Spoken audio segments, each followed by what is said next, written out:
On en était à peu près là. En fait, on était au transparent suivant, et on en était à cette notion de cumul des indices, et en fait de formule de changement de base. Donc, je vous rappelle, le principe du cumul des indices, c'est que, effectivement, les indices passants, ils ont juste des coefficients multiplicateurs multipliés par 100. Ce que vous pouvez bien sûr faire, c'est les cumuler. C'est les cumuler dans le sens où, quand vous cherchez à savoir ce qui se passe entre l'instant 0 et l'instant 2, d'accord, vous cherchez à calculer un indice qui irait de la date 0 à la date 2. Donc, typiquement, l'indice de 2 passant à 0, c'est ça qui vous indique cette évolution. Vous pouvez évidemment l'obtenir en deux morceaux. I de 0, c'est égal à quoi? C'est égal à I1, 0 multiplié par I de 1, le tout divisé par 100. D'accord? C'est la formule que j'ai mise ici. Mais évidemment, ça a une conséquence aussi, ça on l'avait déjà vu, c'est simplement l'idée que comme les indices sont des quotients multiplicateurs multipliés par 100, si vous voulez cumuler des indices, il suffit juste de les multiplier. Et attention, de multiplier ensuite par 100 quand c'est nécessaire. Et de la même manière, vous voyez que ça a comme conséquence immédiate que quand vous cherchez l'indice de l'année 2 passant à l'année 1, vous pouvez l'obtenir en faisant une division d'indice. Et cette formule, on l'avait déjà vue la semaine dernière, voilà, c'est la formule de changement de base. Voilà. C'est la formule de changement de base. Donc on est d'accord que, typiquement ici, si vous cherchez par exemple l'indice, cet indice-là, 103,7, on est d'accord que 103,7, c'est l'indice base 100 de 2011, base 100 en 2008, ok? Vous pouvez très bien l'obtenir en cumulant les différents indices d'une année sur l'autre, qui va de l'année 2008 à l'année 2011. Donc ce 103,7, ici, il est bien exprimé en base 100 2008, donc c'est 2011 base 100 2008. Okay.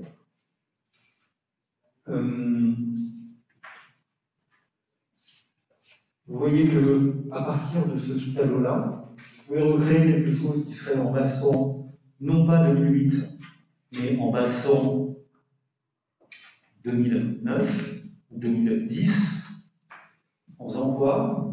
Typiquement, ce que vous voulez faire, c'est que si vous voulez créer quelque chose qui est en base 100 2008, 2010, alors que vous avez quelque chose qui est en base 100 2008, vous faites exactement comme si les données qu'on a là sont les données originelles, et simplement elles sont mesurées dans une unité qui vaut 100 en 2008, telle que la grandeur vaut 100 en 2008. Donc, si vous voulez le calculer base 100 en 2010, ce qu'il faut, c'est transformer cette colonne en 100 et la prendre comme base, et ensuite reconstituer le tableau. Et si vous voulez reconstituer le tableau, il suffit juste de diviser la valeur de l'indice base 100 2008 par la valeur de l'indice base 100 2008 en 2010.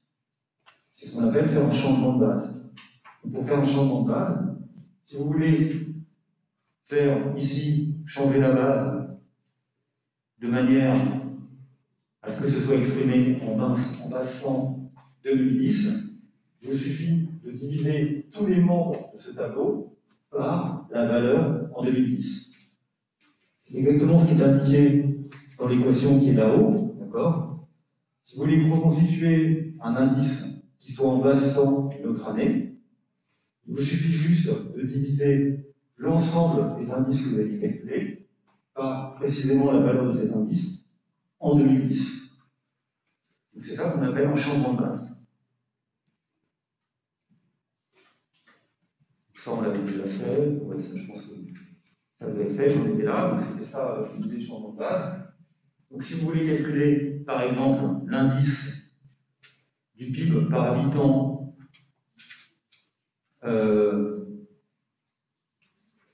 passant 2010, par exemple, vous voulez calculer l'indice par habitant en 2009, passant 2010. D'accord? Comment vous allez faire ce calcul? Vous allez simplement prendre, c'est l'indice ici du PIB par habitant, vous allez simplement prendre la valeur de l'indice basse 100 en 2008, 87,5, et vous allez le diviser par 101,2, et vous allez le multiplier par 100. Et ça va vous donner l'indice base 100 dans la nouvelle base, qui est la base 2010.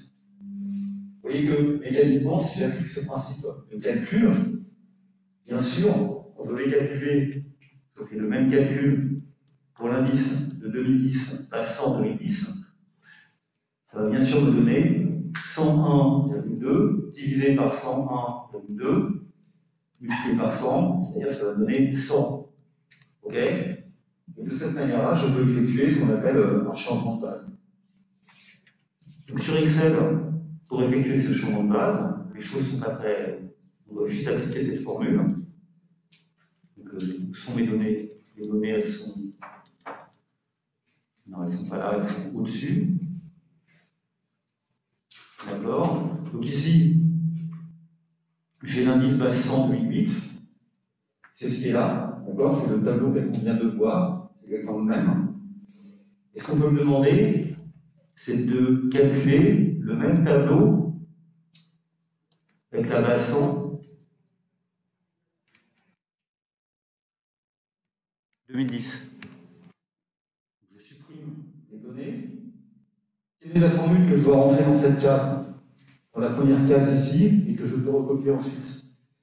Et bien, je vais prendre le tableau des bases 100.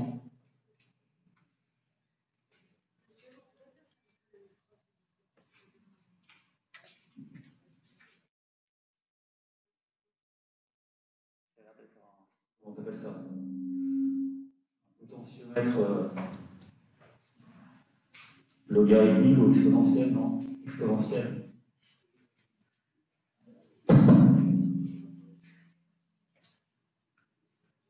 Bon, ça peut pas mal, ouais.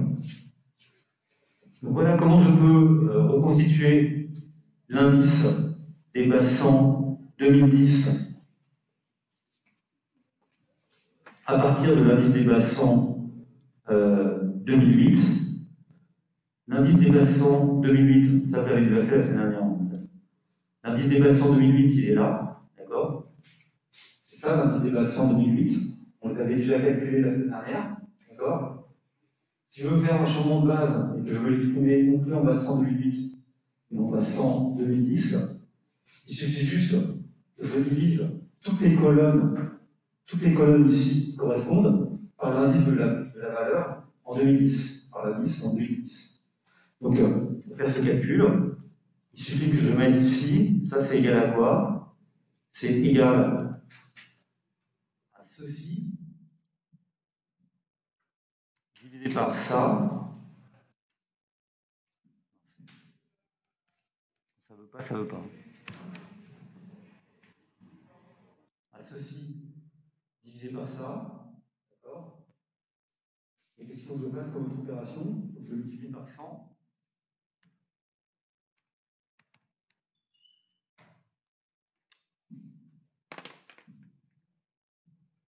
Il faut que je multiplie par 100, d'accord? C'est ce que je viens de faire. Vous voyez, c'est la formule qui est là. H65 divisé par 1065. Donc je divise H par ça, je multiplie par 100. Et si je veux que cette formule soit recopiable, qu'est-ce qu'il faut que j'ajoute? Je mets où de là?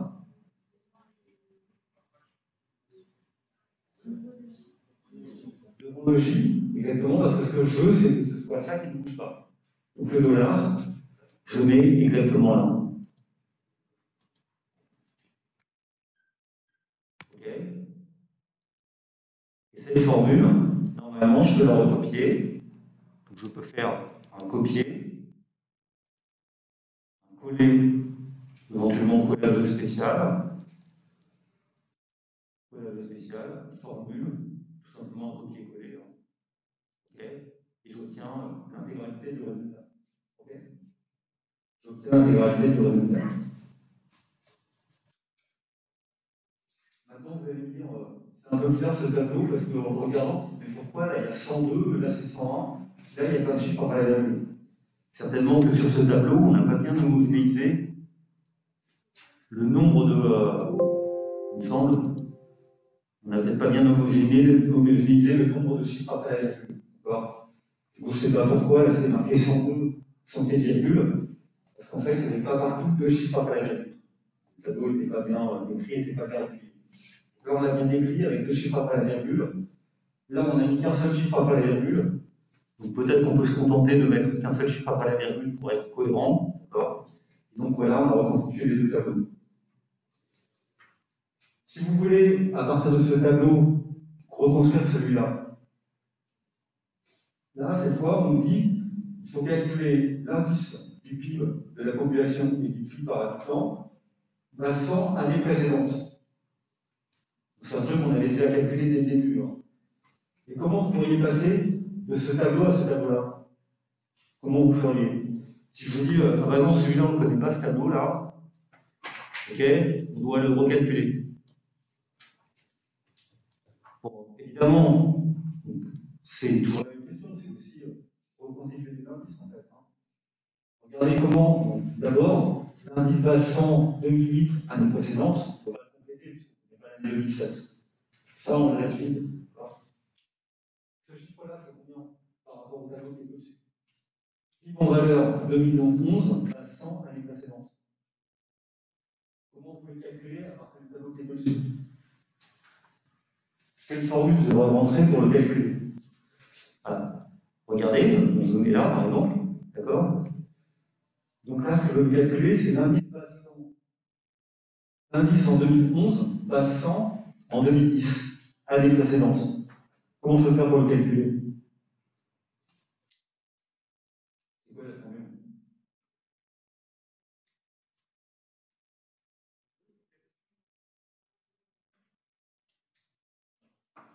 Je veux calculer, c'est marqué là, hein, l'indice passant année précédente en 2011. C'est quoi la formule?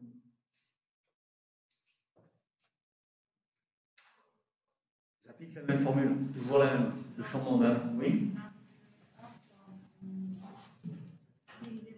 Vous voulez faire ça?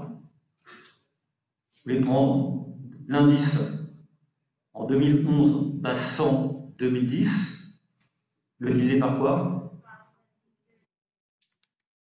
Le diviser ici par 100.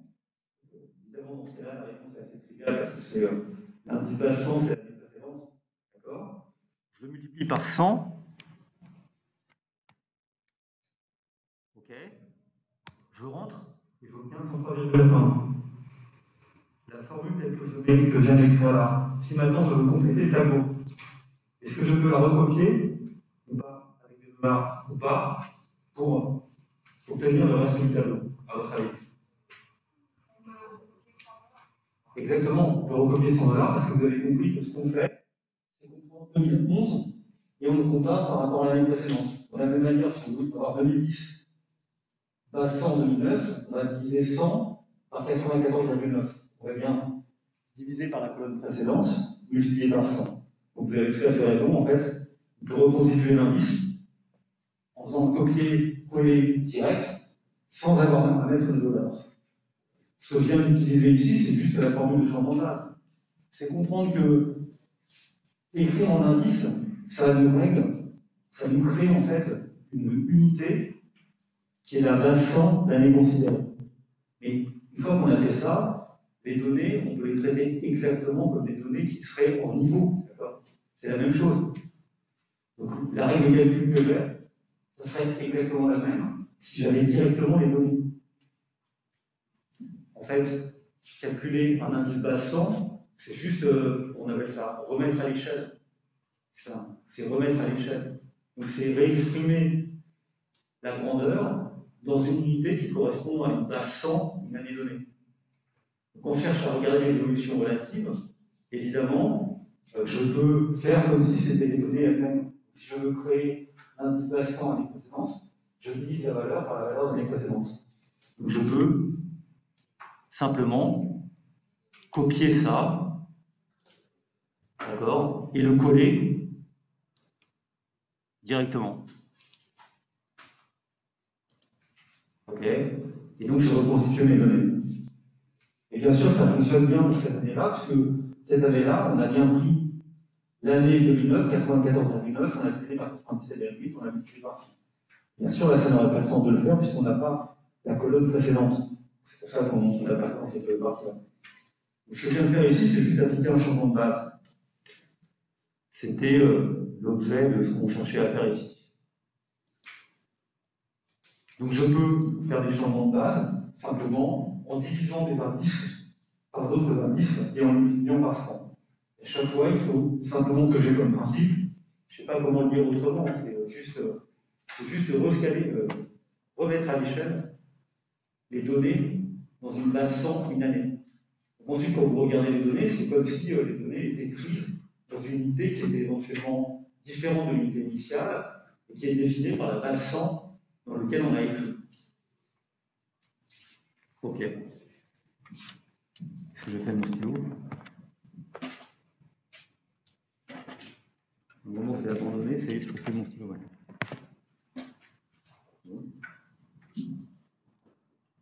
D'accord. Alors, réversibilité des indices. Donc, on a vu, je l'ai mis en mode. Quand je perds mon stylo, c'est pour que ça vite. Parce que j'ai bien pu en faire. En général, c'est qu'il s'est coincé quelque part. Il a glissé. Bon, réversibilité des indices. Allons-y. Ok. Donc maintenant, on peut aussi inverser le sens du temps. C'est quoi inverser le sens du temps? Typiquement, c'est, par exemple, poser la question comme ça. Vous avez un commerçant qui pratique une marge de 1 tiers. Ça veut dire quoi? Ça veut dire qu'il achète un bien au prix de 1, d'accord? C'est le prix d'achat du bien, à l'instant 0, je ne sais pas, on peut appeler ça P0. Et s'il prend une marge de 1 tiers, ça veut dire quoi? Ça veut dire qu'il les revend au prix de 1 plus 1 tiers, de 1 fois 1 plus 1 tiers, donc il le revend à 1,33, c'est-à-dire à 4 tiers. C'est ça, on fait une marge de 1 tiers. Okay, c'est qu'on marge par rapport au coût un tiers de plus. Donc le prix de revente, c'est 4 tiers. Donc ça, ça veut bien dire que si on devait exprimer l'indice du prix 1 par rapport à 0, ça serait 133,33. Là où le prix 1, le prix 0 vaut 100, le prix 1 vaudrait 133,33. Maintenant, que se passe-t-il si on fait le raisonnement, ça s'inverse? Au moment des soldes, vous ne pouvez pas revendre à perte. Donc la question qu'on vous pose, c'est quel est le montant maximal de réduction que vous devez faire sur le prix de vente pour ne pas revendre à perte? Quelle réduction maximum peut-il accorder sur les prix marqués pour ne pas vendre à perte? On est d'accord que cette fois, il s'agit juste de passer d'un prix qui vaut P1, 1,33, et je voudrais passer après réduction, à quelque chose qui vaudrait 1.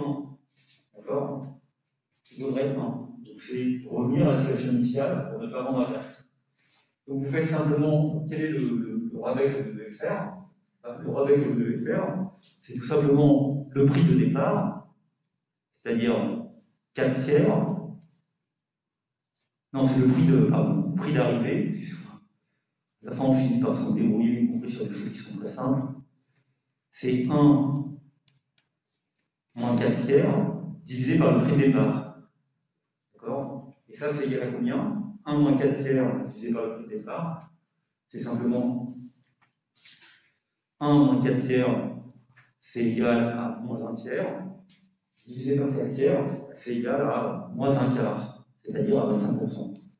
Donc j'ai l'impression de faire un calcul très compliqué, mais effectivement, vous voyez bien que ici, on a bien fait une réduction du prix, qui est une réduction de moins 25%. On avait un prix de 4 tiers, on a passé à 1, on calcule le taux de variation. On a une baisse du prix de 1 tiers par rapport à un prix initial qui était de 4 tiers, ça fait bien une baisse de moins 25%. Donc vous voyez qu'une hausse, et ça on l'avait déjà dit, une hausse de 33% suivie par une baisse de moins 25%, d'accord, ça fait quelque chose de 0%. Okay, si vous augmentez 33% et que vous faites moins 25%, ça nous fait 0%. On aurait pu le faire dans le sens inverse, bien sûr. On aurait d'abord pu faire une baisse de moins 25%, puis de l'autre 33%, ça nous aurait donné 0%. Oui? Comment? Excusez-moi. Qu'est-ce que vous dites? Non, c'est pas. Essayez, c'est difficile de parler avec un masque. Non, mais il y avait un sur 3. Et pourquoi c'est devenu sur 4? Je sais pas, c'est. Vous faites 1 moins 4 tiers, ça fait moins d'un tiers. Divisé par 4 tiers, ça fait moins d'un quart, non? C'est le quatrième, enfin, troisième, non? D'accord? Donc ça fait moins d'un quart. Parce que le 3 et le 3, ils sont bons en haut et en bas, ça fait moins d'un quart. Oui? Vous avez eu 4 en 3 sur 4. Vous n'avez pas mis 1 tiers sur 4 tiers. Vous avez mis 4 tiers sur 4 tiers.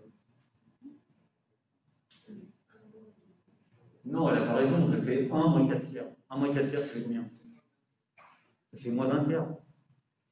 Divisé par 4 tiers, ça fait moins d'un quart.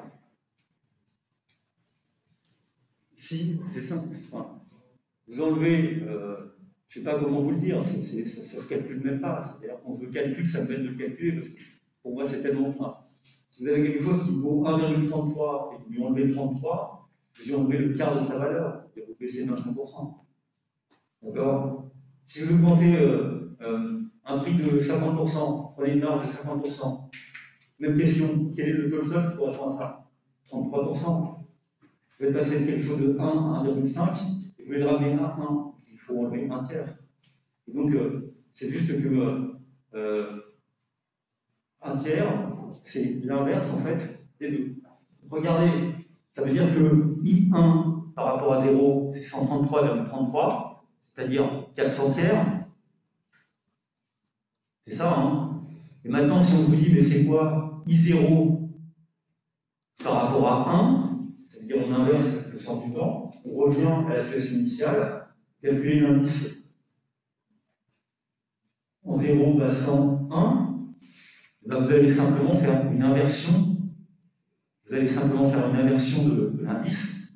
Vous allez prendre l'indice en sens inverse, c'est égal à 1 sur I1, 0, multiplié par 100 au carré. Pourquoi 100 au carré? Parce que nécessairement, quand vous faites cette opération, quand vous inversez quelque chose qui est dans un indice qui vaut 133, il faut ensuite se ramener à quelque chose qui est de valeur 100. Il faut d'abord le multiplier par 100 pour se ramener à quelque chose qui est d'une grandeur de 1, et ensuite par 100 pour ramener à quelque chose qui est de valeur d'un indice basse.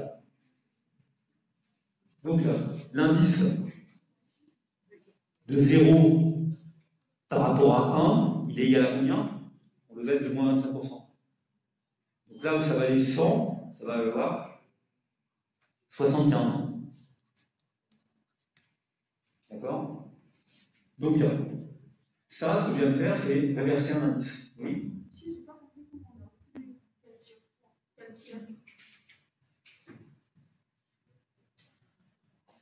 a 4 tiers, c'est 1,33. Vous êtes d'accord avec ça?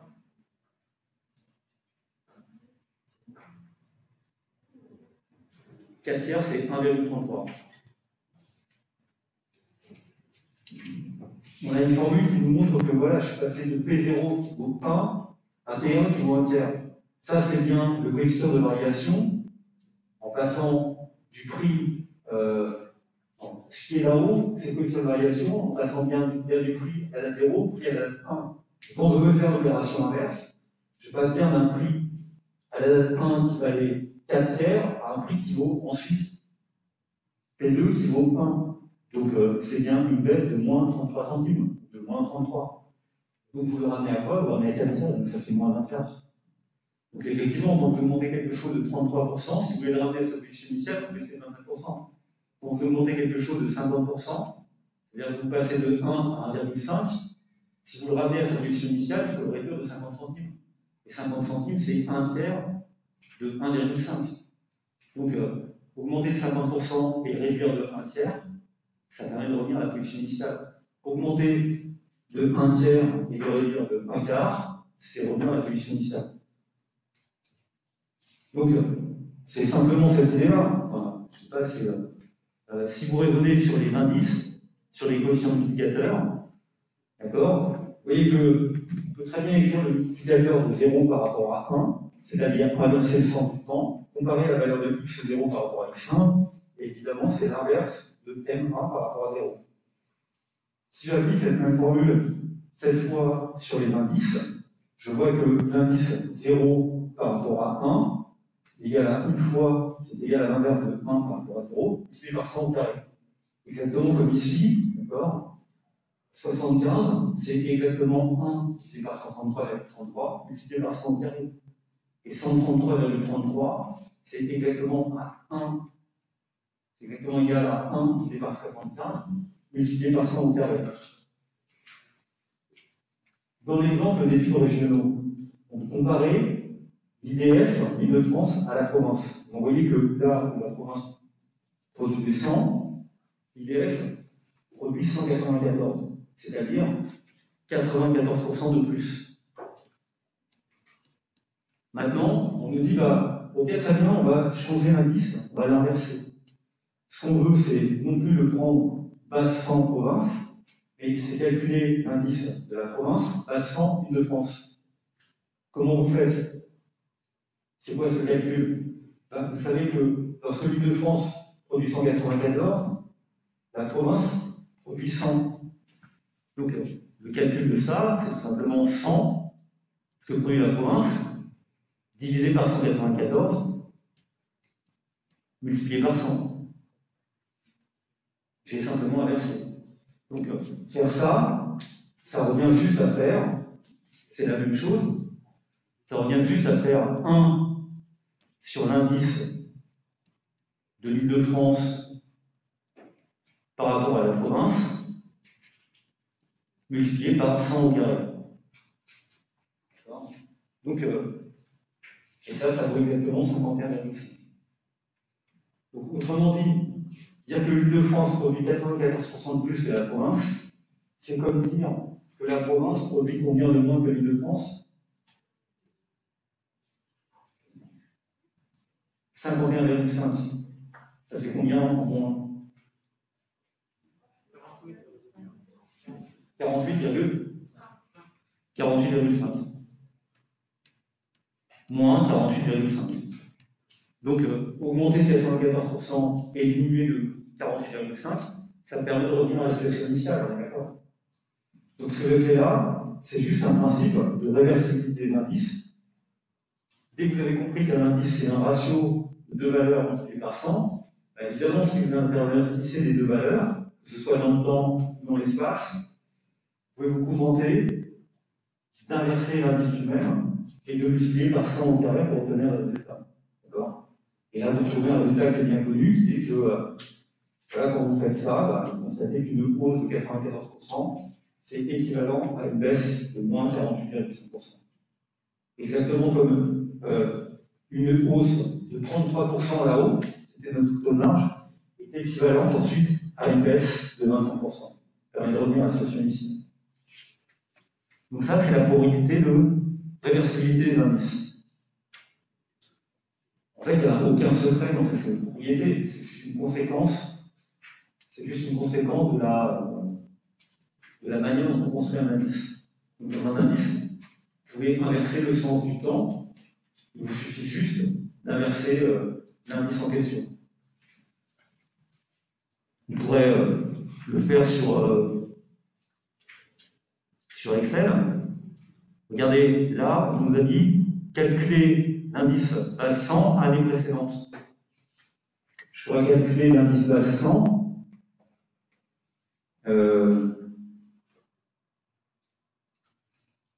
fallait dire année suivante. Non, mais année suivante, c'est plus compliqué parce qu'il aurait fallu que ce soit les détails. Je préfère vous passer ça. Oui. Écrivez-le. Si vous prenez 1 divisé par 100, c'est combien 1 divisé par 100? C'est combien 1 divisé par 100, c'est combien 0,01. Vous avez quelque chose qui vaut 100, d'accord? Qui vaut 100, et vous voulez exprimer le fait que vous avez inversé, donc ça vaut encore 100. Quand vous faites 1 sur 100, ça vaut 0,01. Il faut bien que vous multipliez par 100 au carré pour obtenir 100, sinon on va passer.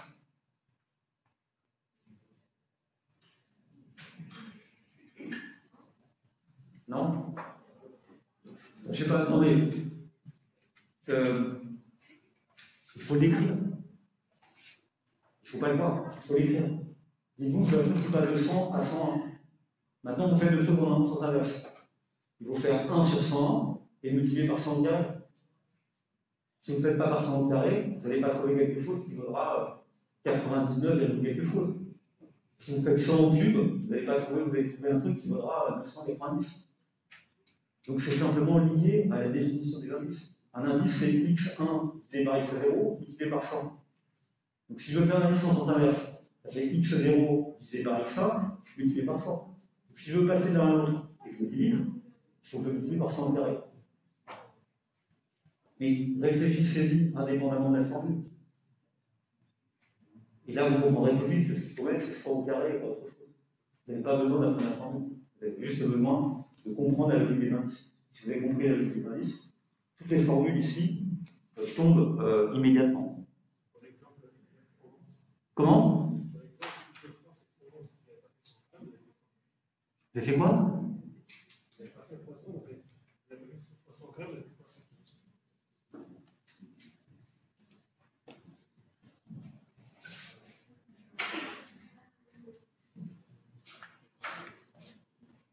Là, je fais 100 divisé par 194, d'accord?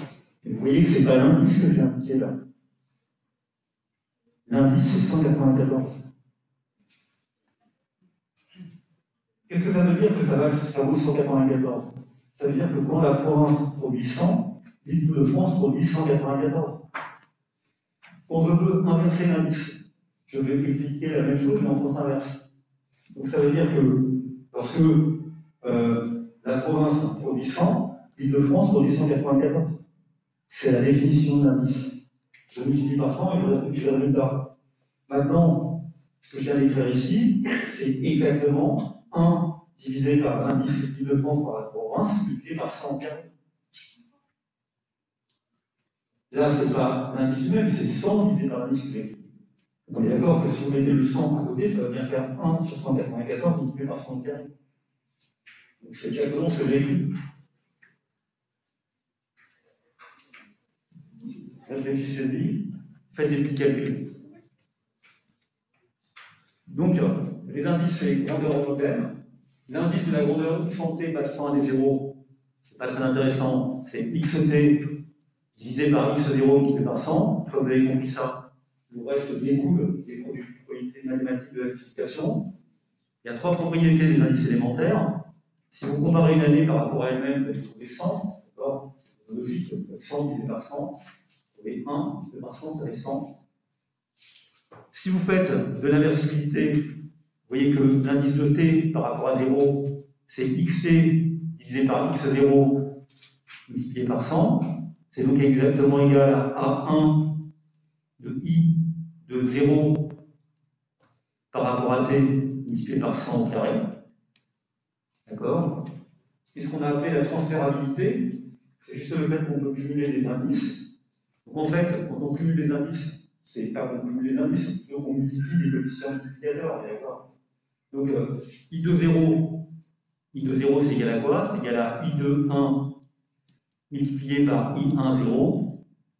D'accord? Et vous voyez bien que si vous faites ça, ça fait 100 fois 100. D'accord? Parce que ça, c'est relatif à une grandeur qui est en 100. Donc il faut le diviser par combien? Par 100. Oui?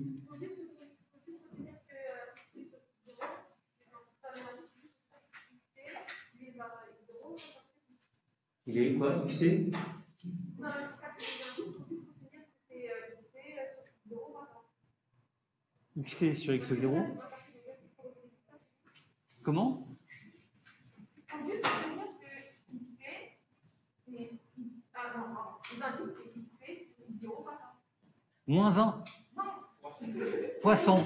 Oui, voilà. Exactement, c'est ce que j'ai écrit là. Vous voyez, c'est XT sur X0 fois 100. Donc il faut juste retenir ça. Bah oui. Après, toutes les autres propriétés, il suffit de regarder, les autres propriétés en découlent.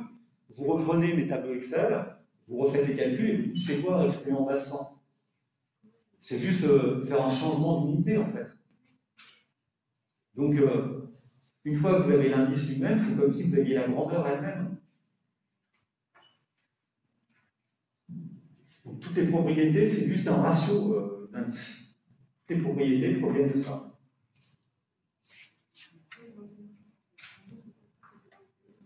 Bon, donc, pour généralisation, les indices élémentaires sont enchaînables. Ce que je viens de dire, de l'année 2 à l'année 1, c'est la même chose. Et pour ceux qui adorent réfléchir, s'il faut que je divise par 100 carré, etc., bien sûr, si je cumule 3 indices de suite, il ne faut pas que je divise par 100, il faut que je divise par 100 au carré.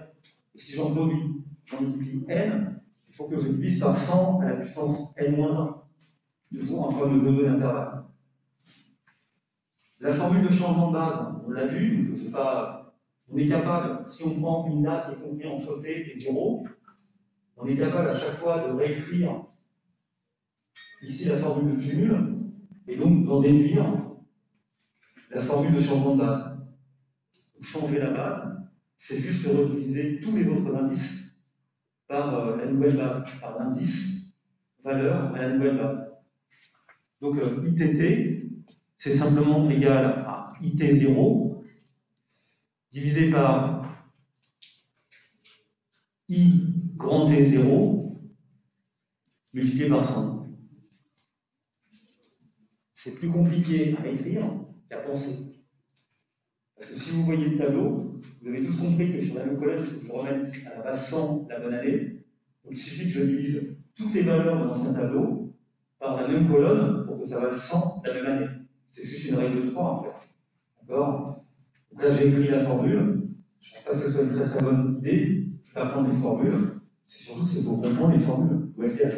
Et donc s'exercer à faire les formules. Ok. Donc en divisant des indices élémentaires par des indices élémentaires, on crée des nouveaux indices élémentaires. C'est un petit peu plus compliqué que ça parce qu'il ne faut pas omettre de remultiplier par 100. En fait, ça c'est vrai pour le coefficient multiplicateur. Donc, comme un indice bas 100, il est dans relatif à 100, si vous faites un ratio de deux choses qui sont exprimées par rapport à des centaines, vous allez trouver quelque chose qui est exprimé par rapport à des unités. Nécessairement, il faut le remultiplier par 100 pour que ça fonctionne, pour que la réponse soit bonne. Et voilà, vous avez vu. Ok, indice d'un produit. Attends, ça ne marche pas. Ah oui, j'avais recompilé la dernière fois. Ça va nous manquer après, bon, c'est pas grave. Il y a quelque chose qui peut être intéressant pour les propriétés des indices, c'est que l'indice élémentaire d'un produit est égal au produit des indices élémentaires. Qu'est-ce que je veux dire par exemple? Je veux dire, souvent en économie, on est dans une situation où on calcule une valeur. Une valeur, c'est le produit d'un prix par une quantité. D'accord? Donc, bien sûr, vous voyez, vous pouvez vous mettre à deux dates, date 0, la date 1. En 0, vous avez des prix qui sont P0, Q0. Vous avez donc une valeur qui est P0 fois Q0. La date 1, vous avez un prix qui est P1 et une valeur qui est Q1. Et la valeur, c'est simplement P1 fois Q1. D'accord?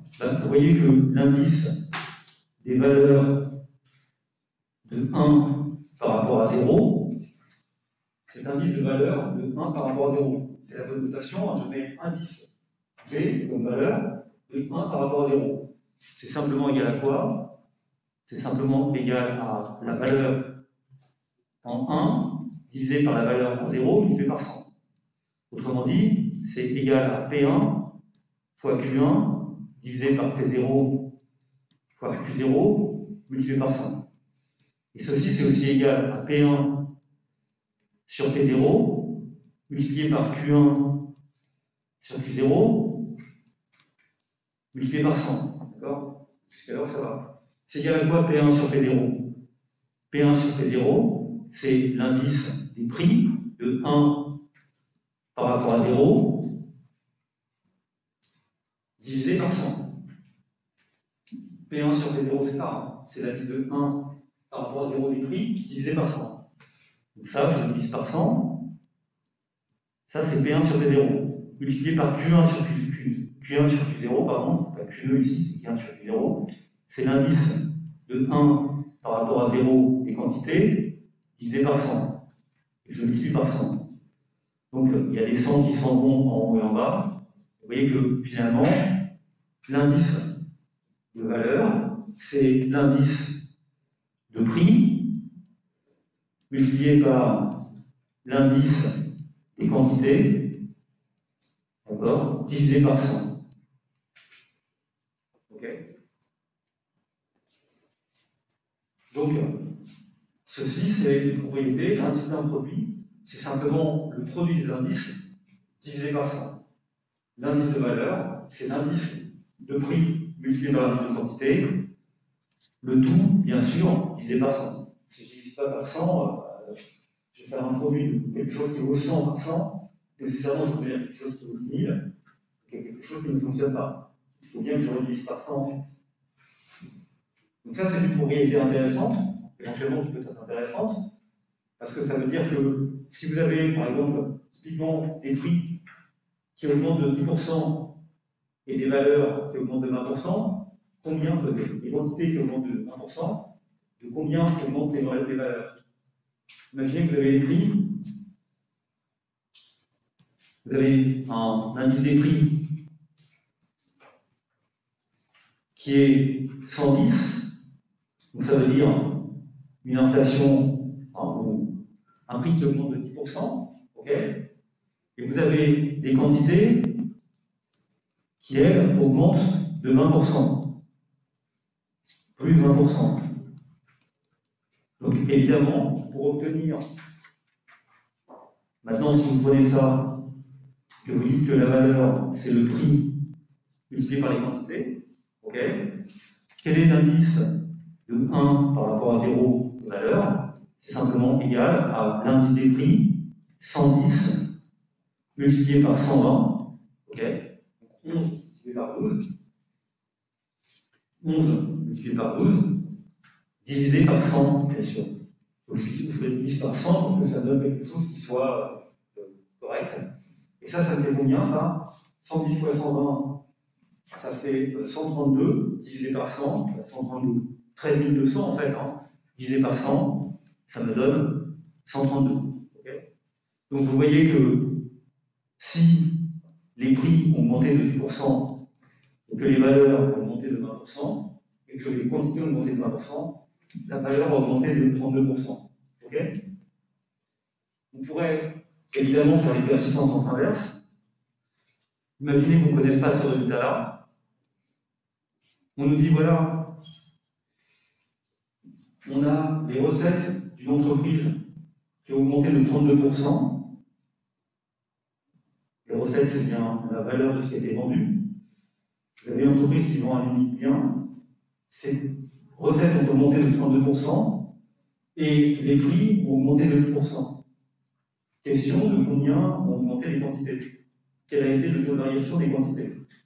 Donc bien sûr, si cette formule-là est vraie dans ce sens-là, elle est vraie également dans l'autre.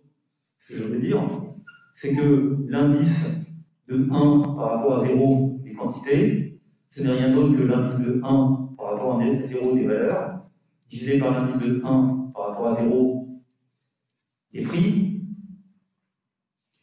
multiplié par 100.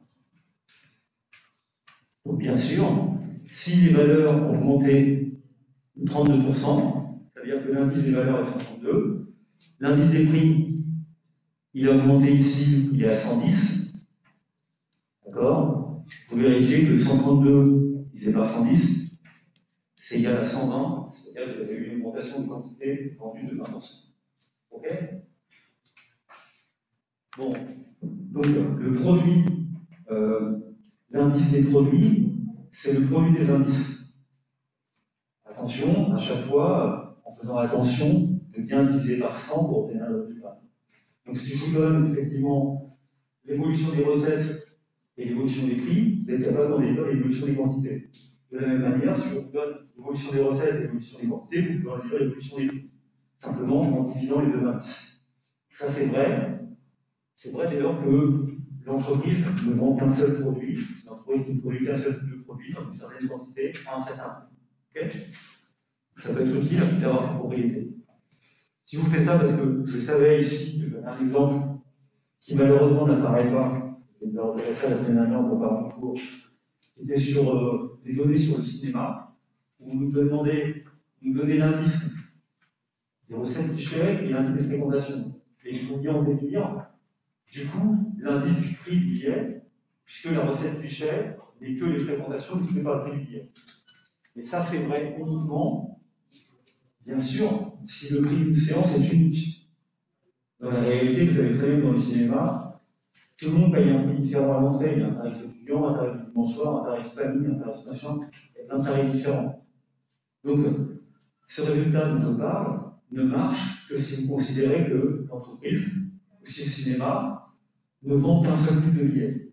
S'il vend plusieurs types de billets, bah, dans ce cas-là, c'est pas très bien ce qu'on a calculé, et peut-être que cette formule, c'est pas de la même manière. Donc, dans les données que j'avais là, qui sont plus indiquées parce que c'est un problème, c'est pas un problème technique, d'accord, on peut en déduire ainsi la variation du prix, exactement comme je l'ai fait dans l'exemple précédent. Ok. Bon, on passe à un petit peu plus compliqué ou un peu différent. On peut calculer des taux annuels moyens de variation. C'est quoi un taux annuel moyen de variation? Vous voyez bien que si vous regardez nos données sur les mêmes, entre 2008 et 2011, rappelez-vous, entre 2008 et 2011, vous avez 4 valeurs et 3 variations. D'accord? Vous avez d'abord une baisse pour le PIB par habitant de 3,5, une hausse de 4,9%, et ensuite une hausse de 2,5%.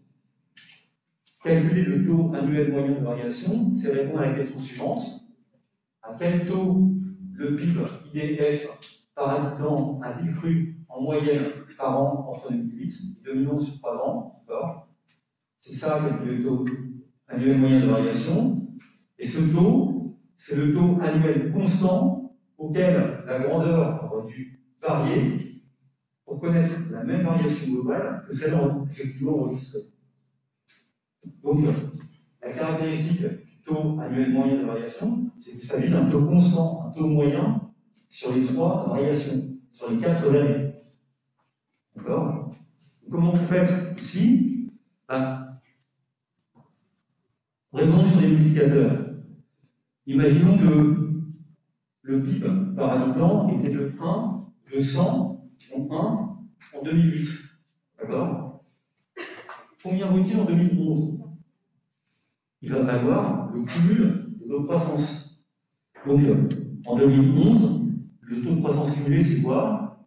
C'est ce qu'on appelle un taux de croissance cumulé, on l'a déjà vu. C'est 1 moins 3,5%, 1 plus moins 3,5%, multiplié par 1 plus 4,9%, multiplié par 1 plus 2,5%.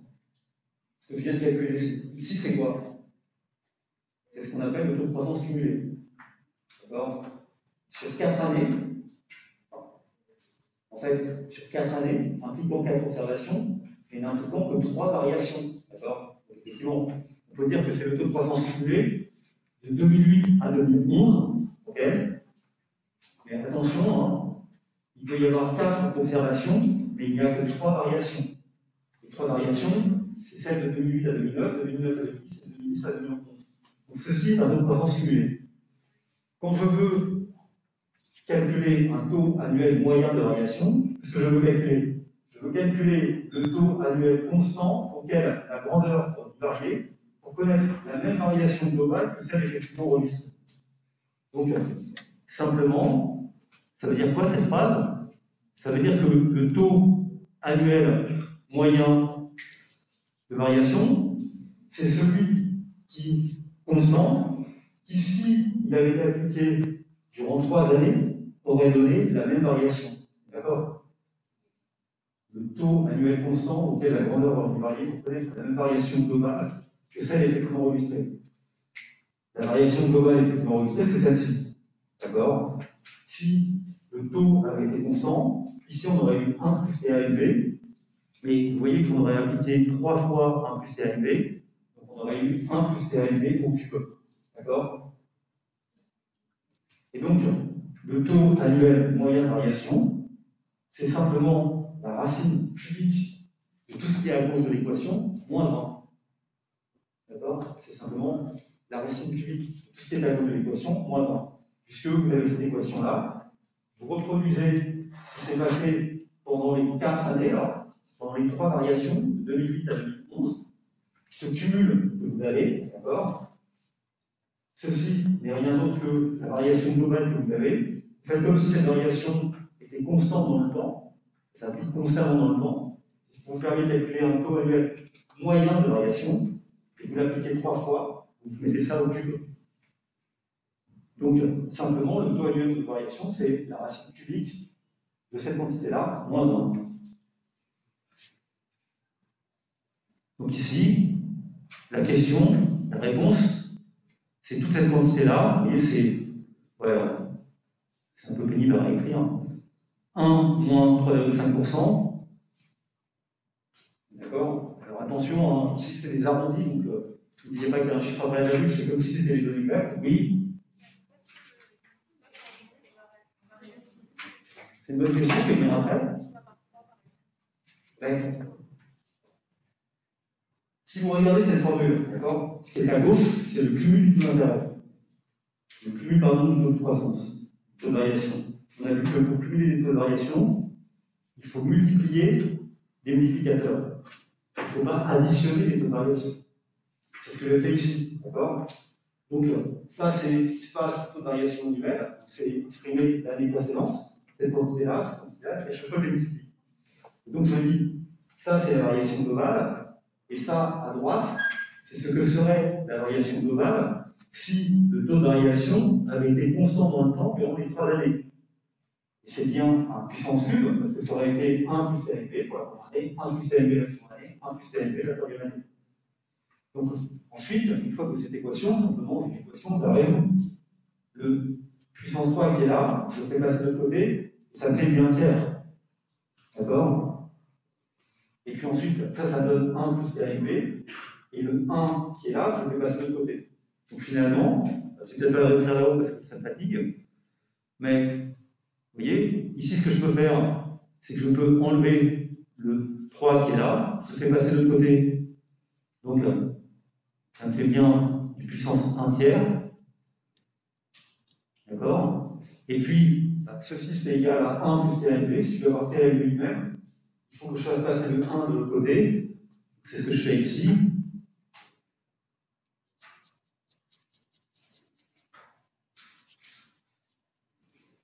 J'enlève 1 et j'obtiens le taux annuel moyen de variation. Donc c'est ça la réponse à la question. Ok? Si je fais ce calcul, je ne sais pas, peut-être qu'à la page précédente suivante, c'est ce que je fais. D'accord? Visiblement,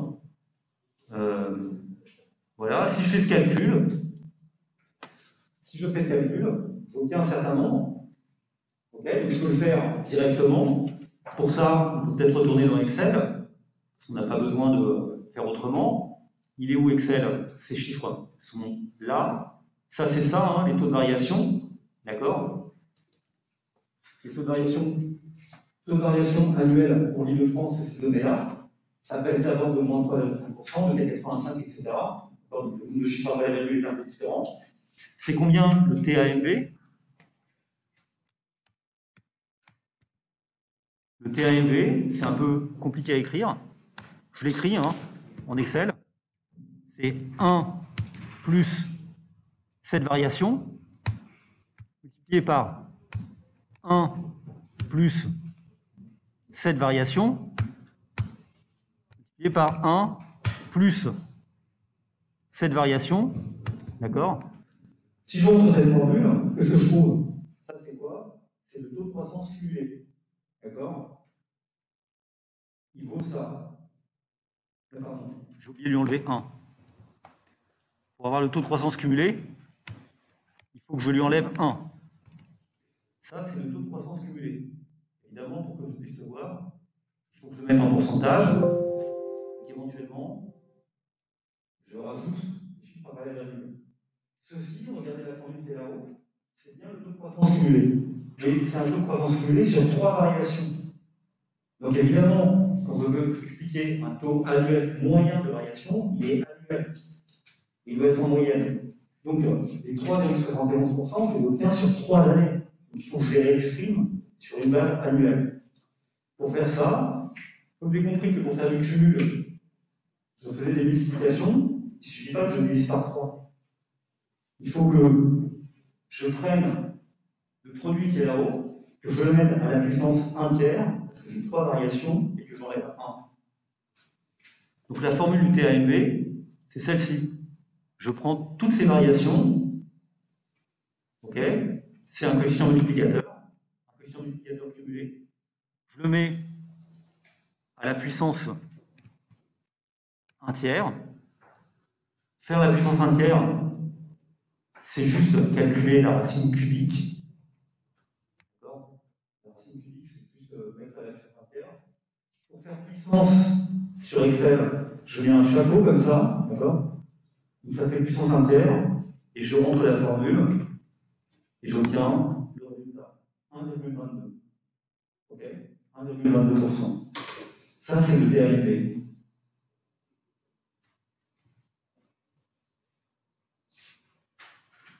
Je pourrais éventuellement, il y a plein de manières de le faire en fait. Ça, c'est le TAMV. D'accord? J'aurais très bien pu le faire à partir des indices. Rappelez-vous, à un moment, on avait calculé ce tableau. C'était les indices base 100 2008. D'accord? Et les indices base 100 2008. Donc évidemment, quand je regarde base 100 2008, ici je retrouve 3,71% de hausse, puisque c'est 103,71% sur 3 ans. Comment je pourrais calculer le TAMV? Je peux faire 103,71 divisé par 100 à la puissance entière moins 1. Bien sûr, je pourrais le même résultat. 1,22. Autrement dit, 103,71, c'est égal à 101,22 appliqué 3 fois. C'est-à-dire 101,22 au cube divisé par 100 au carré. Donc c'est comme ça qu'on calcule le taux annuel moyen de variation. Ici, je l'ai fait de manière rigoureuse. C'est-à-dire, je n'ai pas fait la moyenne des variations, j'ai tenu compte du cumul et du fait que pour cumuler, on faisait des multiplications. Vous auriez pu me dire, mais on peut peut-être faire un peu plus simple. Vous pourriez me dire, mais ce qu'on peut faire, c'est prendre peut-être la variation de 3,53 et 85,53 et faire la moyenne de ces 3 chiffres. Si vous faites ça, vous pouvez le faire, d'accord? Vous allez faire la moyenne arithmétique des variations. Là, c'est exactement comme si vous ne teniez pas compte du cumul. Si vous avez quelque chose qui a augmenté de 10% la première année et de 10% la seconde année, vous savez qu'au total, ça a augmenté de 21% et pas de 20%. D'accord? C'est 1,1 multiplié par 1,21, ça fait 1,21%. Donc évidemment, si vous faites la moyenne de 10% et de 10%, vous allez trouver 10%. Alors qu'en fait, ça a augmenté de plus de 10%, parce que ça a augmenté de 21% sur 2 ans. Donc la bonne manière de faire, c'est pas de dire c'est 10% plus 10%, c'est de prendre la racine carrée de 1,21 et de lui enlever 1. La différence, elle n'est pas forcément grande, elle est d'autant plus faible que la variation est faible. Donc la différence entre les deux, elle n'est pas énorme. Ici, on peut faire la différence, regardez. Comment on pourrait calculer la moyenne? Pour calculer la moyenne, il y a un truc très simple sur Excel, vous faites la moyenne de ces 3 chiffres. D'accord? Ça, c'est la moyenne arithmétique. C'est donc la somme des 3 chiffres divisée par 3. Combien je trouve? Ben, je rentre le résultat, je trouve ça 1,28%.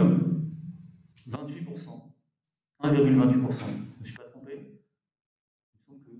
60 de 60, c'est 1,28%.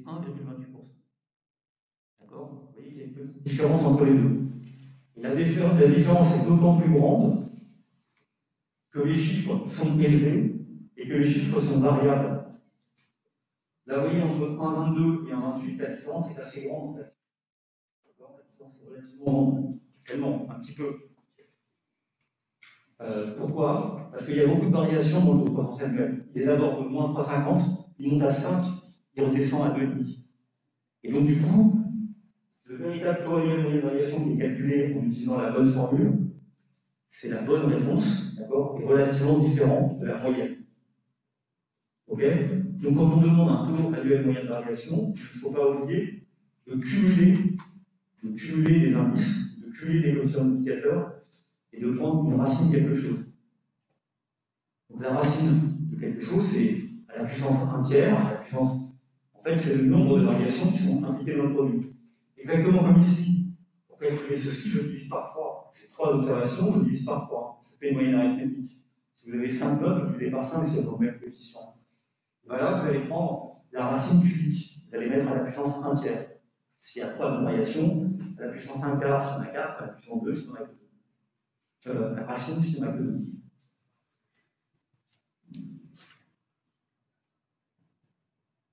Ok. Donc ça, c'est le taux annuel moyenne variation. Donc on est d'accord que c'est le calcul que je fais là. Hein.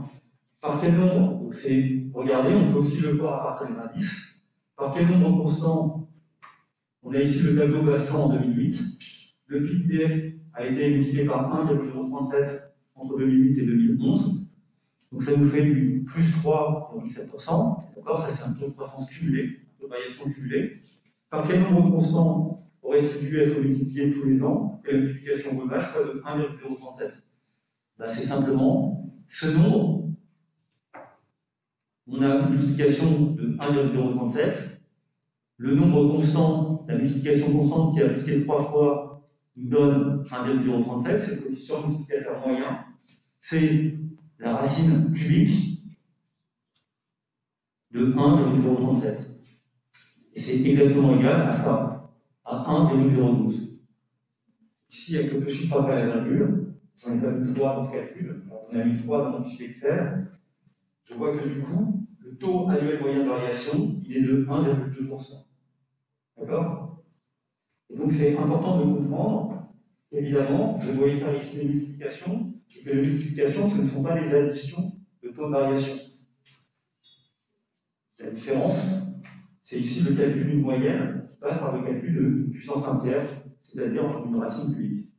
Vous avez compris que le jour de l'examen, au minimum, vous aurez besoin d'une calculatrice qui est capable de calculer les puissances 1 quart, ou 1 cinquième, ou 1 dixième, ou 1 centième. D'accord? Ce type de calculatrice. Oui? Pourquoi on n'a pas 1,037, c'est quoi? 1,037, c'est la valeur de la variable en 2011 divisé par la valeur de la variable en 2008. D'accord? C'est ça. Non mais, regardez ce que j'écris. Il pensait.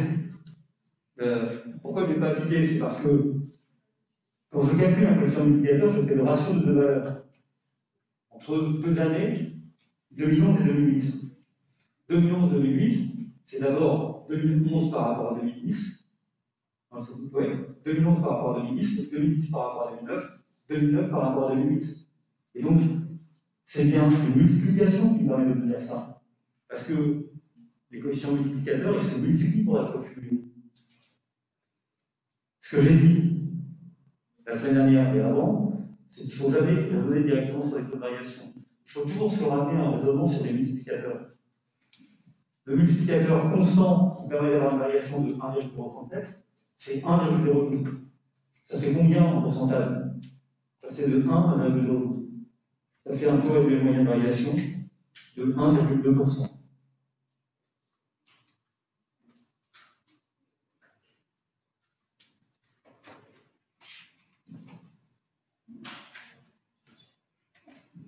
Donc, précisément, je ne mets pas 1 plus, parce que j'étais probablement sur la question multiplicateur. Donc vous voyez que, effectivement, le TANP entre T et 0, de 0 à T, comme vous voulez, il faut faire attention sur du temps, c'est bien ça, on a calculé de 0 à T, à la puissance T, c'est égal à MT0. Donc 1 plus le TANP, c'est la racine Tème de MT0. Donc le TANP entre T et 0, c'est le multiplicateur global cumulé à la puissance 1 sur T moins 1. Donc pour avoir le TANP entre deux dates, il suffit de regarder le multiplicateur global ou le multiplicateur cumulé. Je ne sais pas si le terme global est vraiment juste. Entre 0 et T, le mettre à la puissance 1 sur T et lui enlever 1. Ok? Donc attention à bien compter les poteaux et les intervalles. Si on vous demande quel est le TANP sur 10 ans, est-ce que 10 ans ça veut dire 10 valeurs ou 11 variations? Non, ce que ça veut dire 11 valeurs et 10 variations. À chaque fois, dès que ici, dans ce qui va concerner, on a 4 dates, 2008, 2009, 2010 et 2011, d'accord? Et on n'a que 3 variations. Donc il faut bien que je le mette à la puissance 1 tiers, parce que c'est le nombre de variations que j'ai eu, le nombre d'intervalles entre mes poteaux. Si j'ai 4 poteaux, j'ai 3 intervalles. Donc il faut bien compter le nombre de poteaux et le nombre d'intervalles. Et la puissance est liée au nombre d'intervalles. Je donne juste un petit exemple de ça après. Taux TANP moyenne géométrique. Quelquefois, on veut distinguer le fait que le TANP n'est pas la moyenne arithmétique, la moyenne simple. Arithmétique, c'est la moyenne simple des additions. Le TANP, ce n'est pas la moyenne arithmétique des taux de variation annuels. C'est autre chose. C'est considérer, multiplier les coefficients multiplicateurs et prendre leur racine. Et ça, c'est ce qu'on appelle faire des moyennes géométriques. Faire des moyennes géométriques, et non pas faire des moyennes arithmétiques. Si vous faites une moyenne arithmétique, on avait vu, le résultat est approximativement juste, d'accord?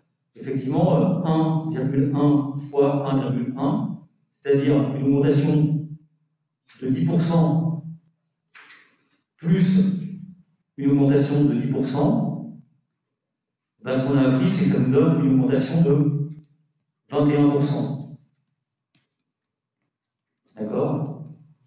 Donc, si vous cherchez à caractériser le taux annuel moyen de variation, augmentation de 10% et de 10%, ce taux annuel moyen de variation n'est pas de 10%. Il est de combien? Il est de combien? Il n'est pas non plus de 21%. D'accord? Puisque 20%, 21%, c'est sur 2 ans. Vous calculez en moyenne. Vous voyez me dire, il est de 21% divisé par 2. Non, il n'est pas non plus de 21% divisé par 2. 21% divisé par 2, c'est 10,5%, on est d'accord? Il est de racine de 1,21 moins 1. C'est combien ça? Racine de 1,21 moins 1. Si vous avez une calculatrice, n'hésitez pas. Ça fait? Mettez les chiffres après la virgule. C'est pas assez parce que vous voyez, c'est 0,1. Il faut mettre plus de chiffres après la virgule parce que vous voyez que c'est pas très loin de la vérité, mais ça fait combien? 0,1 combien? 0, ensuite?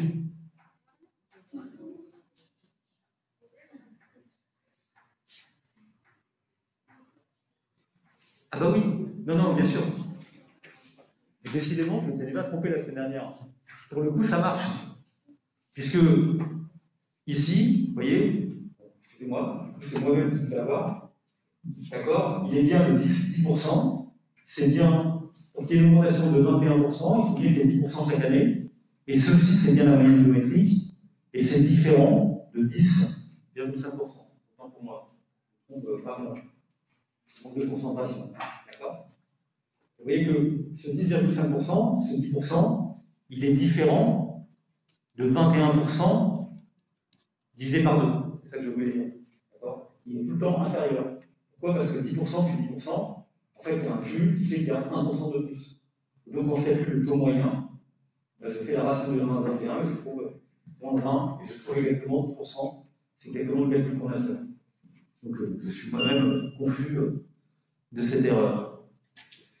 Exemple, vous voyez, on vous pose une question, des fois c'est un peu bête cette question. Un chef d'entreprise se donne pour objectif de doubler son CA en 5 ans, son chiffre d'affaires en 5 ans. Donc, à quel taux son chiffre d'affaires doit être croître en moyenne par an pour que l'objectif soit atteint?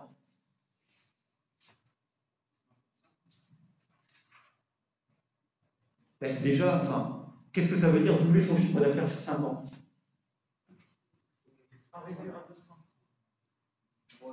Voilà, c'est faire x2, d'accord?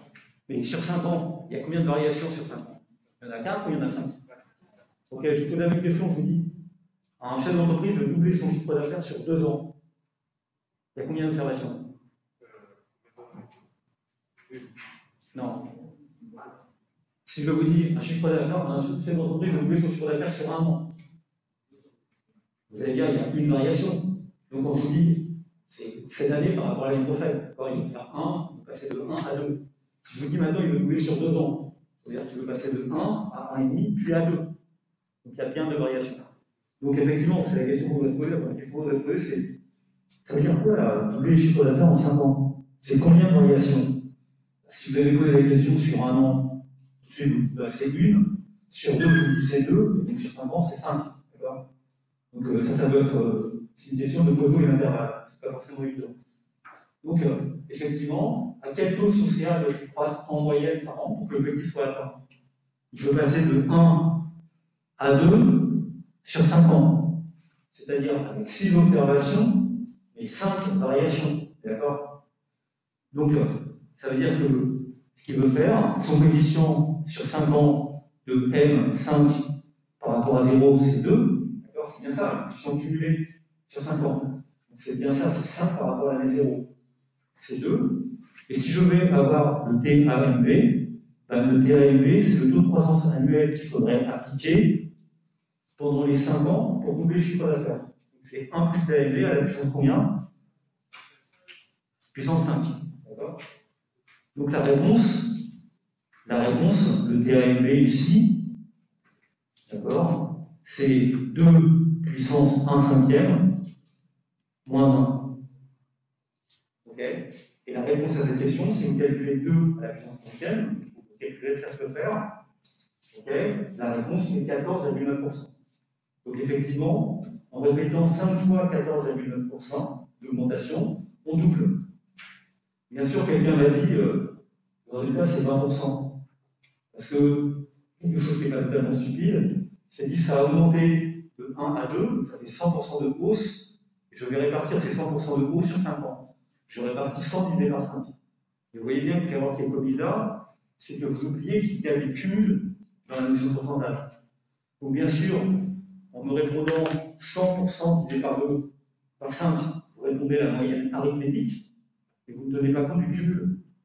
Et vous voyez que la moyenne géométrique, celle qu'on obtient ici comme taux annuel moyen de variation, elle est plus faible nécessairement, parce qu'elle tient compte du cumul. D'accord? 14,9%. Si vous avez une grandeur qui augmente de 14,9% par an, en 5 ans, elle double. Ok? Donc ça répondait à ma question. Évidemment, on peut aussi faire ce calcul. Calculer un taux annuel moyen de variation, c'est exactement ce qu'on fait aussi lorsqu'on calcule des taux d'intérêt. C'est quoi un taux d'intérêt? Un taux d'intérêt, c'est vous placez au 1er janvier 2009, vous placez au 1er janvier 2009, et au 1er janvier 2009, on vous dit, on vous offre pour l'année 2009 un taux d'intérêt de 3,50%. Ça veut dire quoi? Ça veut dire qu'au 1er janvier 2009, vous finissez l'année avec 3,5 centimes de plus. Vous mettez 1 euro sur votre compte le 1er janvier, d'accord? Et vous obtenez 3,50% de ce 1 euro, c'est-à-dire 3 centimes et demi. Donc vous finissez l'année avec un compte qui a 1,035 dessus. C'est le coefficient multiplicatif annuel, d'accord? 1,035. L'année suivante, en 2010, les taux d'intérêt sont plus bas. Cette fois, lorsqu'on met 1 euro le 1er janvier 2010, le 31 décembre 2010, on n'obtient non pas 1 euro, mais 1,0270. Vous gagnez 2,13 centimes. Et puis, vous avez toutes ces données ici, vous voyez, sur une durée de 5 ans. Donc, sur un placement qui irait du 1er janvier 2009 jusqu'au 31 décembre 2012. Vous êtes d'accord? Donc, vous avez bien compris. 1er janvier 2009, vous mettez 1 euro et vous regardez ce qui se passe sur une durée du 1er janvier 2009 au 31 décembre 2012, donc sur une durée de 4 ans. Ouais, 4 ans. C'est bien 4 années pleines qui se déroulent. Et vous avez 5 observations, parce que vous avez la première année qui était 1, combien vous récupérez la dernière année? Bien sûr, ce que vous pouvez calculer, c'est ce qu'on appelle la valeur capitalisée. C'est quoi la valeur capitalisée? C'est, imaginez maintenant que le 1 euro que vous avez mis en 2009, vous le capitalisez, vous le laissez pendant les 4 années sur le compte. Donc cette fois, vous allez obtenir une valeur capitalisée, vous voyez. La première année, vous avez 1,035. Ces 1,035 ensuite sont multipliés par 1,027, parce que les intérêts des intérêts sont d'intérêt. Ça fait 1,063. La troisième année, c'est multiplié par 1,02, parce que les intérêts de 1,2%, vous avez 1,076. Et la dernière année, les taux d'intérêt sont plus élevés, 4,21%. Donc finalement, vous tirez avec 1,121. Okay, donc, la valeur capitalisée de 1 euro placé de 1,1 2009, c'est simplement la multiplication du coefficient multiplicateur annuel d'une année sur l'autre. D'accord? C'est exactement le cumul des coefficients multiplicateurs. Au bout de 4 ans, si vous avez placé 1 euro, vous allez récupérer combien? 1,12. Donc ça veut dire que le taux d'intérêt cumulé, vous avez 1 euro le 1er janvier 2009, qui vous donne 1,121 euros le 31/12 2012. D'accord? Donc le taux d'intérêt cumulé, il est de combien? Sur 4 ans, le taux d'intérêt cumulé, il est de 1, c'est transformé en 12,1, donc il est de plus 12,1%. Ceci, c'est le taux d'intérêt cumulé. Maintenant, la question que vous pouvez poser, c'est quel est le taux d'intérêt annuel moyen que vous avez gagné? Pour calculer ce taux annuel moyen de variation, vous pouvez dire, on a 4 variations, donc on divise 12,1 par 4 et on obtient à peu près 3%. C'est à peu près le taux d'intérêt moyen. Mais en fait, bien sûr qu'il faut faire plus attention. Ce qu'il faut faire, c'est prendre 1,0121. Vous voyez qu'il faut tenir compte du fait que les taux d'intérêt rapportent des taux d'intérêt. D'accord? Et donc les taux d'intérêt se cumulent. Donc la bonne opération à faire, c'est pas diviser 12,1 par 4, c'est prendre 1,121, prendre sa puissance 1 quart et lui enlever 1. D'accord? Donc ici, le taux d'intérêt, je sais pas, on va appeler ça le taux d'intérêt annuel moyen, TIAM, d'accord? Il va être de 1 plus 12,1% à la puissance 4 moins 1. C'est donc exactement le taux d'intérêt constant qui, s'il avait été constant sur toute la période en rythme annuel, aurait permis d'avoir la même évolution globale, c'est-à-dire de passer de 1 euro à 1,121 euros. Ceci, c'est le taux d'intérêt annuel moyen. C'est exactement la même définition, puisque comme les pourcentages se cumulent, les intérêts se cumulent également exactement de la même manière. Donc combien ça fait ça? Ça va être mon slide suivant, d'accord? Vous voyez que si vous faites ce calcul-là, le 1 plus TIAM, j'ai calculé, le 1 plus TIAM, c'est simplement 1,0121 à la puissance 1 quart, d'accord? Je mets bien à la puissance 1 quart, parce que j'ai eu 4 variations, et non plus 3 ici, d'accord? Donc je vais compter, on va se tromper, parce que si vous mettez 1 quart à la place d'un quart, ça va changer le résultat.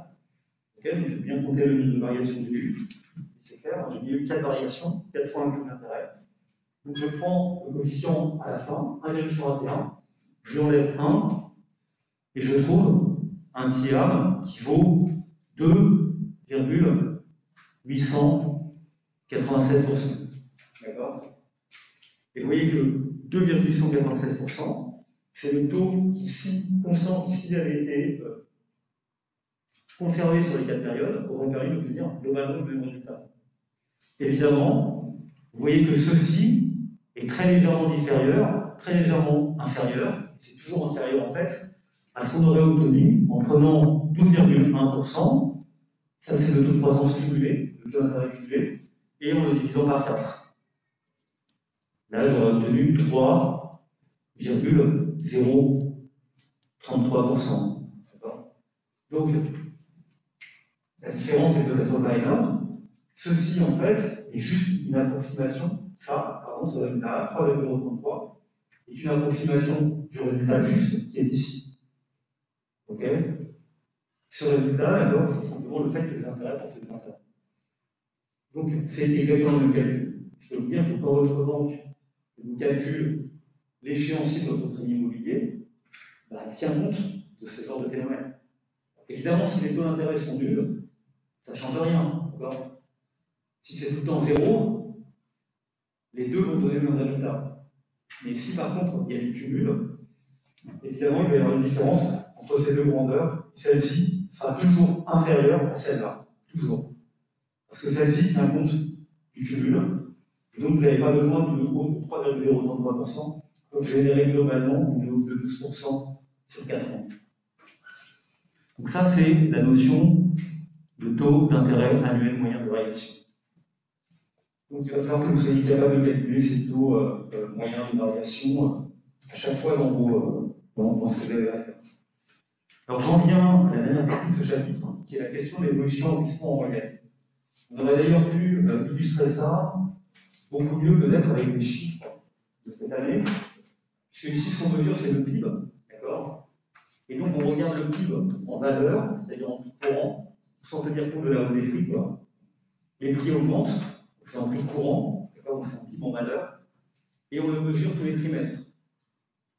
Donc vous voyez que dans la manière dont on présente ces données, on va considérer chaque année, n'oubliez pas que dans une année, il y a 4 trimestres, d'accord, un trimestre dure 3 mois, c'est un peu comme les photos de l'intervalle, ça peut intervenir à chaque fois. Vous avez le T1, 1er janvier, 31 mars, etc. Et vous avez ici les données présentées de la manière suivante. Vous avez l'année 2013, avec ces 4 trimestres qui se succèdent.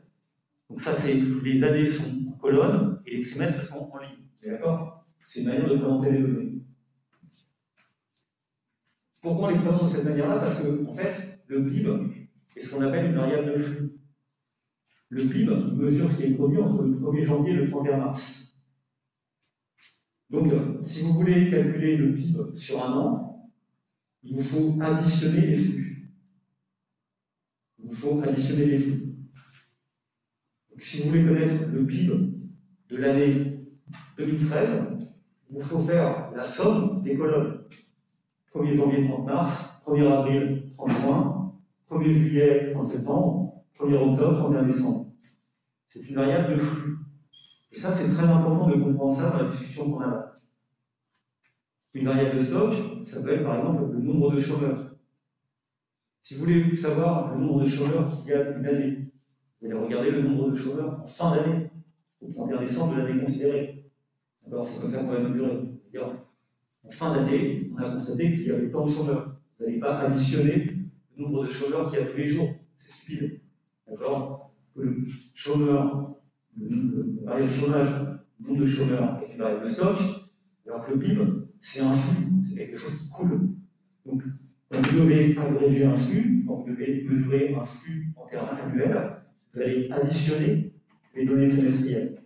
Alors que quand vous voulez mesurer un nombre de chômeurs annuels, vous n'allez pas additionner les chômeurs trimestriels. Vous allez regarder le chômage en fin d'année. Donc ce que je vais dire ici, ça s'applique bien à une variable de flux comme le PIB. La consommation, etc. Vous voyez, il y a pas mal de variables de flux de ce type-là. Dans ce tableau, vous voyez que du coup, 2116,1, c'est le PIB annuel et c'est la somme de toutes les données. Mais en même temps, je peux calculer autre chose qui est la moyenne des PIB trimestriels. C'est quoi la moyenne des PIB trimestriels?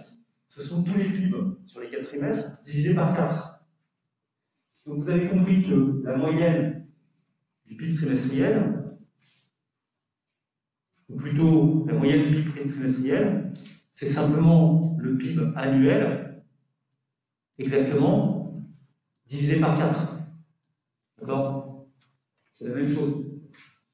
4 fois la moyenne des PIB annuels, des PIB trimestriels, c'est simplement le PIB annuel divisé par 4. Parce que pour faire une moyenne, vous allez prendre la somme et vous allez diviser par 4. Pour trouver le PIB annuel, vous allez prendre la somme et vous allez diviser par rien. D'accord? Dans mon tableau, c'est exactement ça. Voilà. Et puis vous observez dans ce tableau aussi qu'on s'est arrêté en 2016. Et dans 2016, il nous manque les observations du T3 et du T4. Donc la dernière ligne, c'est la valeur trimestrielle moyenne, c'est la moyenne arithmétique de la colonne. Moyenne arithmétique, c'est là où vous prenez la somme et vous divisez par 4. Et donc c'est identique à un PIB annuel en valeur, c'est multiplié par 4. Donc le PIB 2013, c'est bien la somme de tous ces éléments, où ça vaut en fait 4 fois. Alors vous voyez que là il y a un point d'arrondi, parce qu'en fait, évidemment c'est 529,0 et l'autre c'est 2116,1. Parce qu'il y a un point d'arrondi sur Excel, puis un chiffre après la vérité.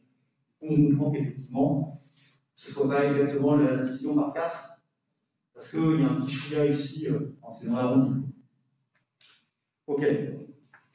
Et la question qu'on nous pose, c'est de dire, donc vous voyez bien comment les choses s'organisent. Hein. Une année ici, c'est 4 observations de suite. Ça, c'est l'année 2013. Ça, c'est l'année 2014. Ça, c'est l'année 2015. Et ça, c'est le tout incomplet, l'année 2016, puisqu'on n'a pas T3 et T4.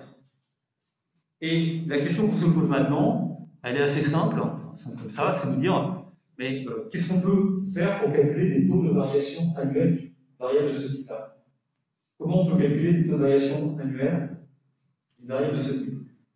J'ai essayé de chercher, je me suis dit, bon, il y a 4 manières de répondre à cette question. Si on vous dit calculer des taux de variation annuels sans vous expliquer ce qu'on cherche. En fait, il peut y avoir 4 réponses différentes. Vous pourriez me dire, voilà, moi, en fait, ce que je vais faire, taux de variation annuelle, ça laisse entendre que c'est sur une durée de 1 an. D'accord?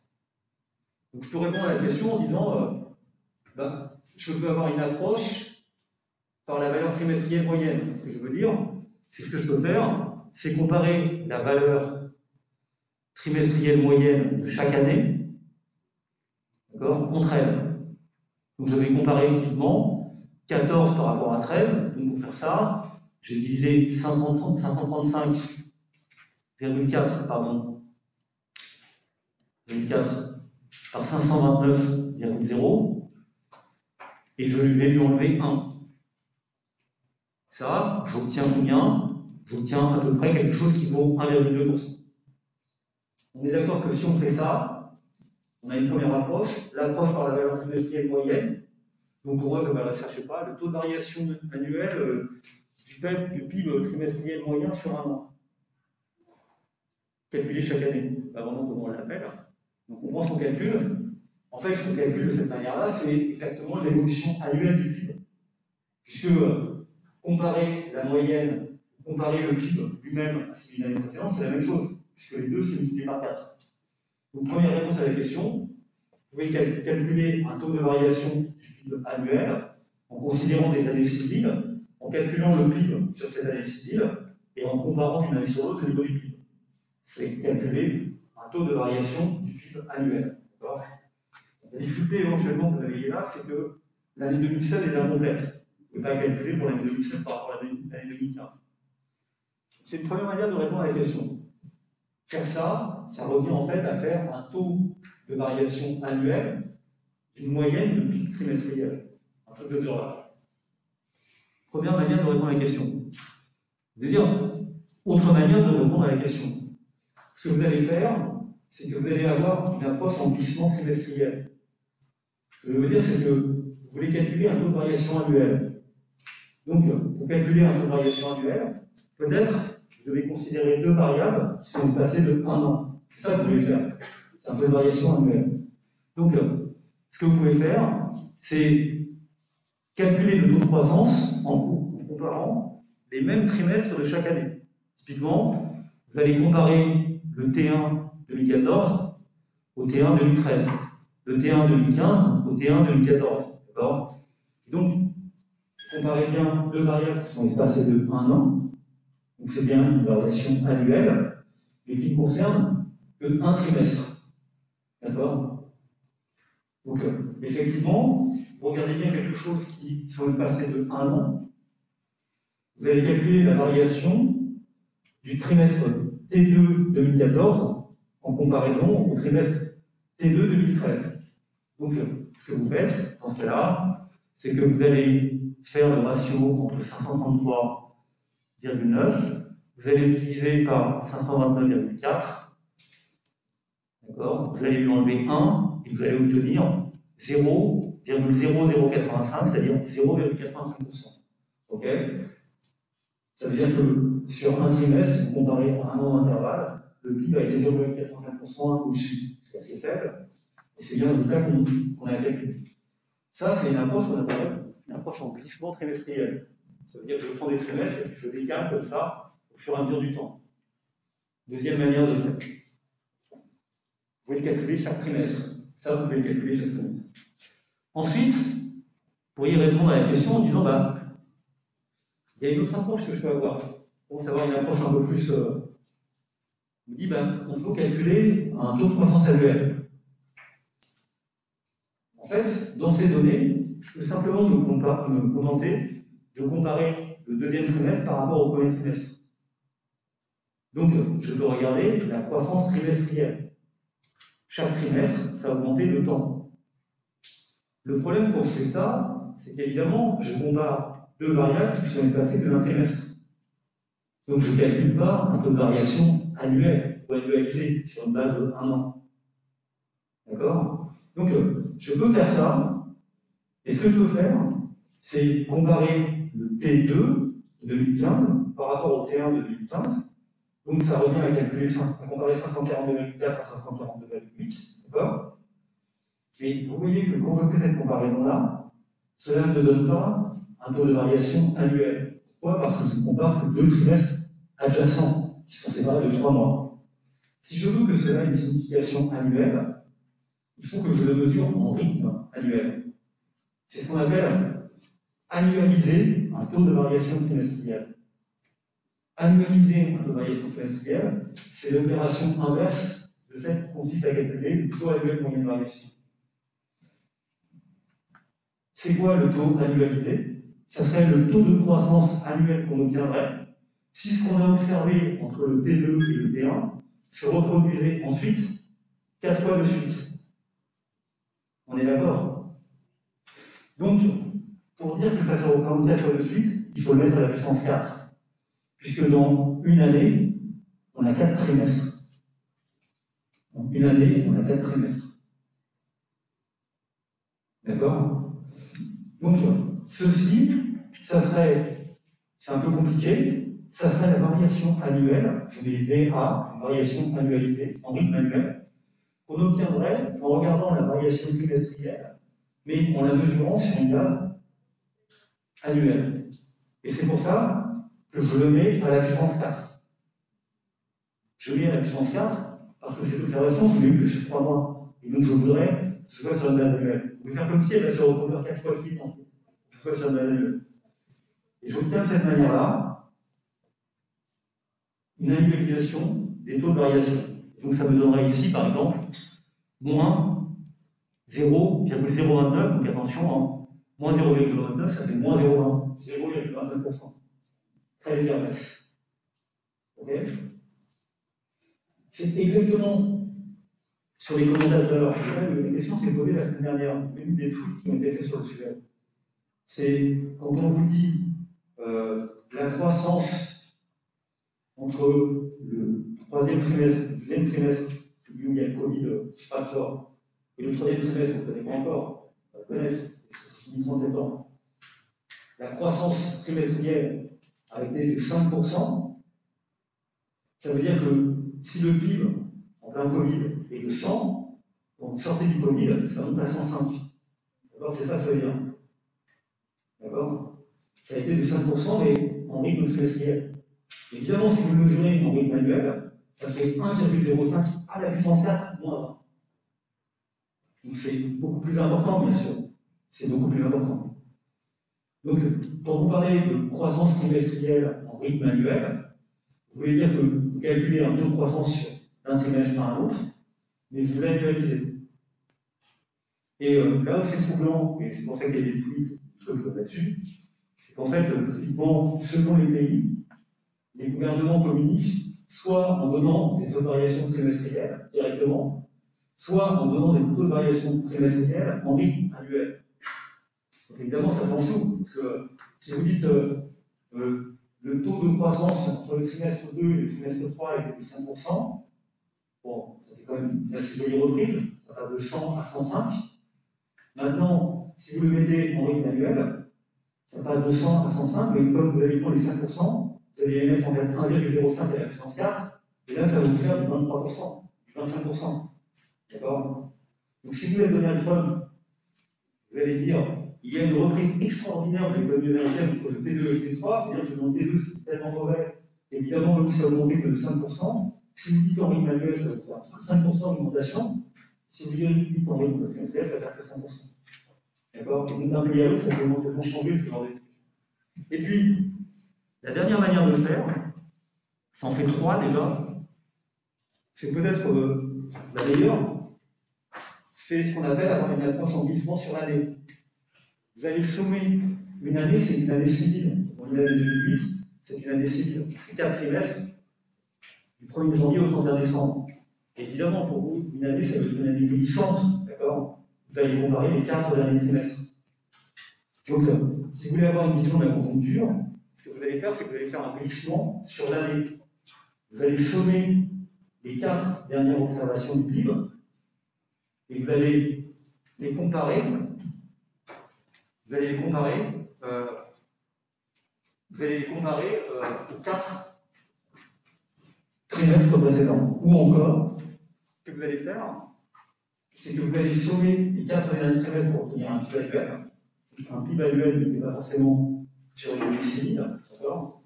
Et puis, vous allez calculer un taux de variation trimestriel de ce PIB annuel glissé. D'accord? C'est un peu complexe. Donc, ça veut dire quoi? Ça veut dire que vous prenez une fenêtre de 4 trimestres, vous la faites bouger au cours du temps, et vous regardez de combien ça augmente, de trimestre en trimestre. Ça va vous donner un taux de variation trimestriel d'un PIB annuel glissé. Attention, il s'agit d'un taux de variation trimestriel. Vous pourriez dire, en étant encore, on va rajouter une 5e manière de calculer, en disant, maintenant il faut annualiser ce taux de variation trimestriel du PIB trimestriel glissé sur un an. Ok? Donc, vous voyez que quand on cherche à mesurer une variation et qu'on a des données qui sont en trimestriel, en annuel, etc., il y a plein de manières de présenter les données. Et évidemment, elles nous disent à chaque fois des choses relativement différentes. D'accord? C'est pas la même chose d'utiliser l'un ou l'autre. C'est pas l'autre. Les situations sont différentes. Le taux d'évolution en moyenne annuelle, c'est ce qui est intéressant dans une perspective de long terme. Vous allez comparer ce qu'on a produit chaque année, d'année en année, à partir du données trimestrielles. Vous allez additionner. Les taux d'évolution en baissement, ça va dégager un profil conjoncturel. Vous vous intéressez à ce qui se passe d'un trimestre à un autre. Donc ça a repris de 10% ou de 5% pour les T2 et les T3. Donc, tout ça, en fait, ça nous permet de mesurer les mêmes choses, les mêmes évolutions, mais en ayant une espèce de focale un peu différente. Donc ça introduit pas mal de difficultés. Pourquoi? Parce que le PIB est une variable de flux. Si vous faites le même genre de calcul sur le chômage, vous voyez que vous allez calculer très très différemment. Parce que le chômage de l'année, c'est celui que vous observez au 31 décembre. Vous n'avez pas besoin de faire du glissement en sommant les chômeurs des 4 derniers mois. Ça n'aurait aucun sens. Si vous regardez l'évolution d'un indice boursier, un indice boursier, c'est une variable de stock ou de flux? Non, c'est une variable de stock. Vous le mesurez à un instant donné. Donc, si vous dites l'indice vaut tant l'année 2008, c'est en fait au 31 décembre de l'année 2008. D'accord? Donc c'est une variable de stock aussi. Vous n'allez pas sommer l'indice boursier de tous les jours pour obtenir un indice boursier moyen de l'année. Vous n'allez pas calculer le nombre de chômeurs moyens dans l'année. Vous allez calculer le nombre de chômeurs au 31 décembre ou au 30 juin ou au 1er janvier. Donc, dans la manière dont vous regardez la variable, évidemment, ce qui est important, c'est de comprendre ce que mesure la variable. Donc, c'était ça dans cette illustration. Donc, c'est la réflexion qu'on va avoir et on continuera ça donc, la semaine prochaine. Donc, cette semaine, vous avez des jeux. Si vous préparez la série 1, donc on va faire. Et donc on se retrouve peut-être après un jour. Au revoir.